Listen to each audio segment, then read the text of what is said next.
football. Et dans 10 minutes, on évoquera les bouleversements dans le monde de l'édition avec un véritable mercato. C'est quoi, France Info. Un grand soleil pour le début des vacances de la zone A, mais certains sont toujours bloqués sur les routes. Bouchons, ralentissements dans les Alpes, le temps de trajet s'allonge, Choisy-Bourg, beaucoup de monde sur l'autoroute blanche. Exactement, Charlotte, dans l'Ain, surtout, la 40 est très chargée quand vous allez en direction d'Éloisse depuis Saint-Alban. Vous en avez pour une demi-heure de bouchons sur 8 km seulement jusqu'à Maillat, où le trafic est ensuite ralenti jusqu'à Saint-Germain-du-Joux. Un peu plus loin, le trafic se fait par à coup d'Archamps à Étrembières. Et quand vous arrivez sur la départementale 46, toujours des bouchons dans la vallée de la Tarentaise pour aller vers Moutier et Bourg-Saint-Maurice. Depuis la bâtie sur la nationale 90, comptez 20 minutes de bouchons. Du côté de Grenoble, pour descendre vers Chambrousse, vous en avez pour 20 bonnes minutes jusqu'à Saint-Pierre-de-Mézage et une grosse demi-heure de Séchilène jusqu'à Almont. Enfin, si vous allez skier dans les Hautes-Alpes, il y a du monde sur la nationale 94 pour aller de Gap jusqu'à Briançon. Les bouchons se concentrent surtout autour du lac de Serponçon. Vous en avez pour 3 quarts d'heure en tout. Choisy-Bourg du PC Mobilité de Radio France. Plus de 10 000 gilets jaunes dans les rues à 14h selon les derniers chiffres du ministère de l'Intérieur. Leur mouvement a débuté il y a 3 mois à Paris, Limoges, Bordeaux, Tours, mais aussi à Toulouse. Toulouse où les manifestants répondent présents pour ce 14e samedi de manifestation, Stéphanie Glésis.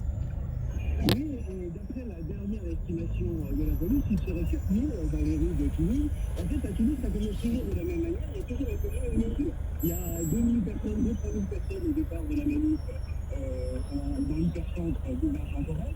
Là, on a déjà fait avec les manifestants le tour du centre-ville, en arrivant jusqu'à la place du Capitole. La place du Capitole qui est solidement gardée par un dispositif impressionnant policier qui empêche en fait les manifestants, qui tentent de les empêcher de pénétrer sur la place du Capitole. Là, les manifestants n'ont pas souhaité insister, ils sont passés devant les policiers et ils ont fait demi-tour pour reprendre à nouveau une deuxième fois les boulevards sur lesquels ils étaient tout à l'heure.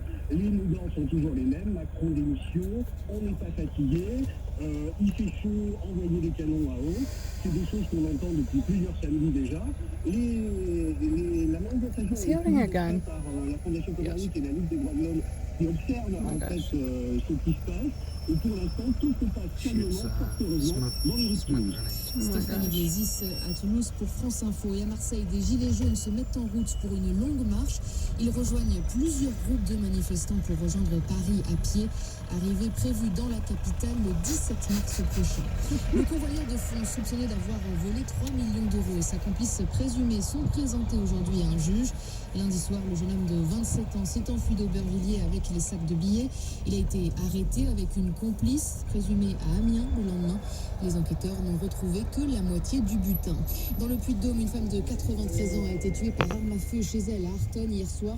C'est son détecteur de chute qui a permis de donner l'alerte. Son mari, âgé de 88 ans, est en garde à vue. Les enquêteurs l'interrogent en ce moment. Attendre plusieurs jours avec un bras ou un poignet cassé avant de se faire opérer. C'est ce qui arrive parfois aux patients du service orthopédie de l'hôpital de Tours. Jusqu'à 10 jours d'attente, parfois sous antidouleur, une situation dénoncée par plusieurs